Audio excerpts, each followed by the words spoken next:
الحمدللہ الحمدللہ وکفا وسلام علی عبادہ الذین اصطفى اما بعد فاعوذ باللہ من الشیطان الرجیم بسم اللہ الرحمن الرحیم قال اللہ تبارک وتعالی یا ایہا الذین آمنوا کتب علیکم الصیام کما کتب علی الذین من قبلکم سبحان ربک رب العزت عما یصفون وسلام علی المرسلین والحمد للہ رب العالمین۔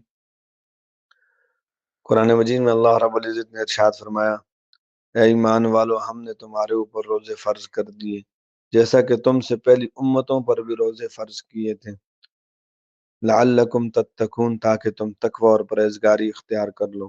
اس آیت کریمہ کے اندر اللہ رب العزت نے روزے کے مقصد کو بیان کر دیا کہ ہم نے روزے کیوں فرض کیے۔ اللہ رب العزت نے فرمایا کہ ہم نے تمہارے اوپر بھی روزے فرض کیے اور تم سے پہلی امتوں پر بھی روزے فرض کیے۔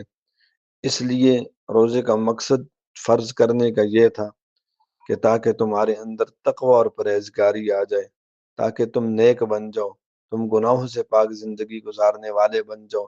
اس لیے اللہ رب العزت نے فرمایا کہ ہم نے روزوں کو فرض کیا۔ رمضان المبارک کے مہینے کے اندر ہم کوشش کریں ہم اپنی زندگی کو نیکی تقوی کا مطابق گزاریں، گناہوں سے اپنے آپ کو بچائیں۔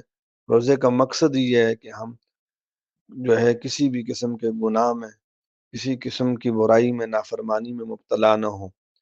جس آدمی کا جتنا گناہوں سے وہ بچے گا اتنا اس کو روزے کے مقصد حاصل ہوگا۔ اس لیے ہمیں کوشش کرتے رہنا چاہیے کہ ہم رمضان المبارک کے مہینے میں اپنے آپ کو گناہوں سے بچائیں اور نیکی تقوی کے ساتھ زندگی گزاریں۔ وآخر دعوانا ان الحمد للہ رب العالمین۔